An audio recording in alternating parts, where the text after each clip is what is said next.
The Mike Styles Experience, episode number 2. Music by The Passion Hi-Fi at thepassionhifi.com. www.thepassionhifi.com.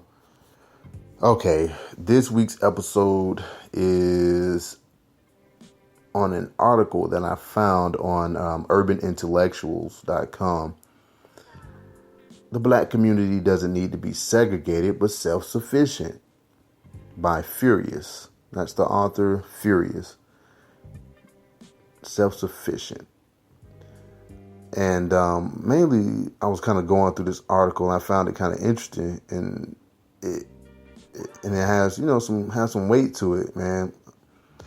And one of the things I think that the author mentioned is, we have to stop allowing outside interests and outside people to come into our communities and,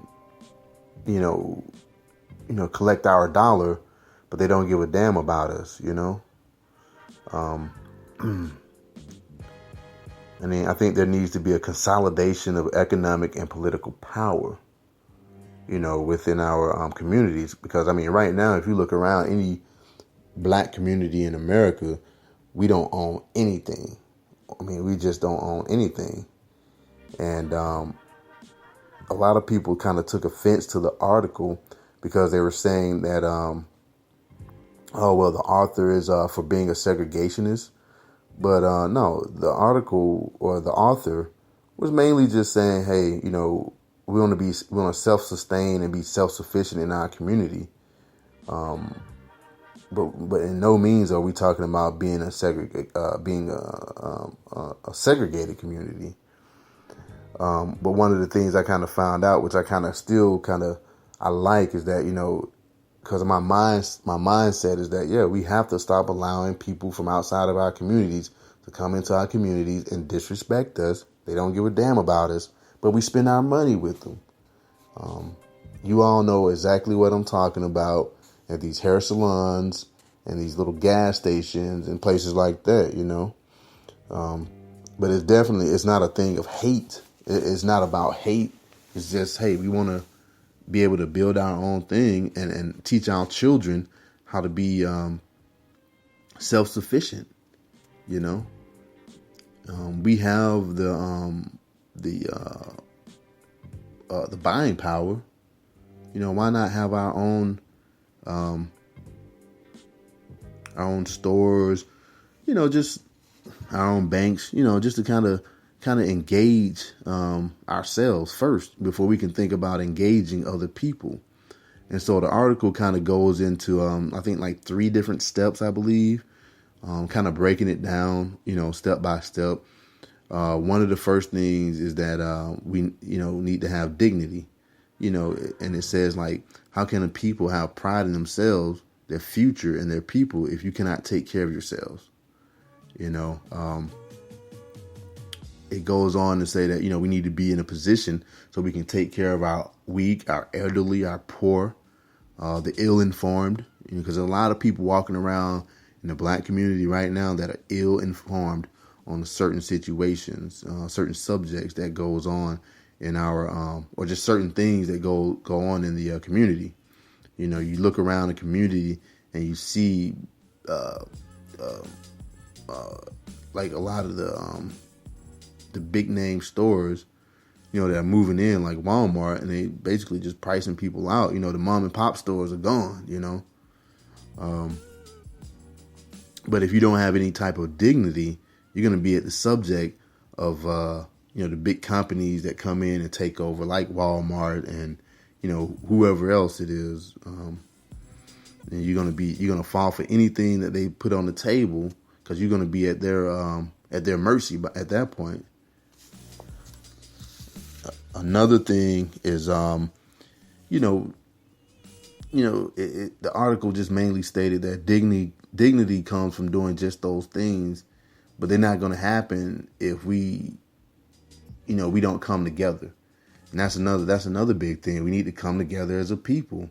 We like to argue among each other, and a lot of movements, are dead in the water before they even start because everybody wants to be the leader.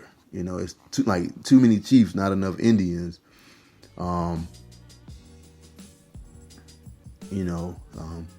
again, the author got a lot of, I guess a lot of pushback on the article, and mainly just saying like, it's about coming together to help ourselves, So you got to have some pride in your community, and let's come together to rebuild the pride and dignity that we had before everything was torn apart. Because we all know drugs flooded the community, and I can look around my neighborhood right now and, what once used to be a nice neighborhood or a nice area, the drugs and all kinds of stuff just came in and just torn it apart.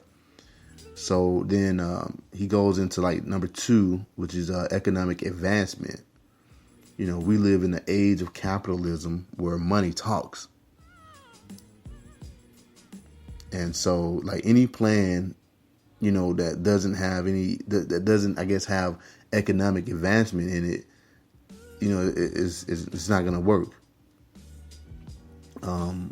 There are about $1 trillion in like spending power within the black community, but for whatever reason, we need to start like spending money where we live, and instead of going outside of the communities, to spend our money, because I think the economic advancement, we'll be able to, with economic advancement, we'll be able to provide jobs and a lot more opportunities, to kind of pull ourselves up by the bootstraps. Everybody loves to say that, use that little term, pull yourself up by the bootstraps. But I think economic advancement, we need to do that kind of first, or at least come up with a plan about money. I don't know, maybe we can like group economics. That's what I kind of been on like for a while now, is group economics. Pooling our money together, pooling our resources together to say, hey, this is what we need to do to maybe start our own like banks or something, just whatever. But it'll put us in a position, to kind of start from a good like foundation, so before we can, do business with anyone else outside of our community, we gotta kind of put our money into our own communities and understand that we first circulate our money amongst our own. Everybody else, their dollars circulate 18 times among their communities before it leaves. But in our communities, our dollar only circulates once. Something's wrong with that. When we have like a lot, we mainly are consumers. We consume a lot, and I mean, and that says a lot. That when we consume and we consume and consume, it's like, where's our money going? But I see a lot of people in these neighborhoods got these big ass rims on their car. Just a lot of crazy stuff, man. A lot of crazy shit.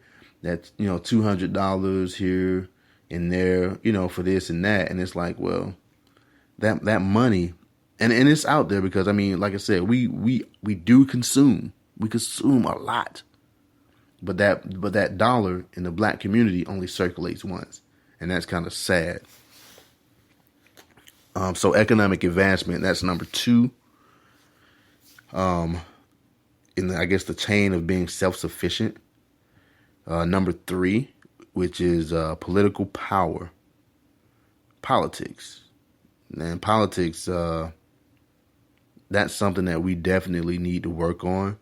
Right now, just kind of going into this article, it basically states that the black community is retarded when it comes to politics. And I'm so glad that I found this article because now, the elections are coming around. We've got Hillary Clinton, Donald Trump, and, and one thing that I'm definitely looking at is in this article, political power, which I think is kind of like the meat. This is like the meat of the whole little steps to becoming self-sufficient. Mainly what the article is saying is that the black community is retarded when it comes to politics. And what that means is that we don't understand the power that we have because we're so busy voting Democrat. And don't get me wrong, I'm not a Republican or anything like that, but we don't understand the power that we have. And let me just go ahead and quote. I just want to quote it here because I really like this particular part where it says, number 3, political power, the steps to becoming self-sufficient in the black community. Number 3, political power. If you almost understand politics, it's about voting blocks. The black community is retarded when it comes to politics. We don't understand the power that we have. If we would pull our heads out of the Democrats' butt, form and vote for people that only work for us and support us, we would be in a much better place. We have so much loyalty to politicians that have no loyalty to us. We have to stop the ignorance of I don't expect anything from politicians. And this is why we don't get shit. Okay? The politicians should be working for you and not the other way around. You shouldn't even be voting if you believe that you don't expect anything from them, or you don't have to expect anything from them. So if we come together and get serious about politics, then we could change the game. Number 4, which is everyone else does it. We have to realize that doing business within our community, that's going to build a solid foundation, because everybody else is doing it. You can't tell me that you can go into Chinatown with your business and open up shop. That's just not going to happen. So we need to stop letting like the Arabs and the Asians coming into our communities selling us this bullshit and then disrespect us and then go back out to the suburbs and, and spend that money. And like I said, there's no disrespect to anybody, but this is what's going on. This is what I see, in those places. And I try not to go into those places, but it kind of made me think about like how like a lot of outside people come into our communities and set up shop, but they don't put anything back into our communities. They basically use community for what it is. They come into the black community because they know a lot of black people spend money and leave the community. They don't give back. They don't support any like the local schools or the local football club, things like that. But at the same time, it's because we allow it. We allow that to happen. And like I said, you're not going to go into Chinatown or set up shop. You're going to be out of business probably in a matter of a week or a month. A month if you're lucky. Because everybody in that community, they're going to tell everybody, hey, don't support this, don't support that, and that's just real. I mean, it's just being real, man, But I think, but like I said, there's no disrespect to any other, anybody out there that feels offended. And I think that's another thing. We live in a country now where everybody's just so offended by shit now. But that was just a little quick thing. I just wanted to kind of get out there. This is episode number 2. But if you got any questions, hit me up at mstylesexp@gmail.com. That's mstylesexp@gmail.com. Let me know what you think. I'll see you guys next time. Have a good 4th.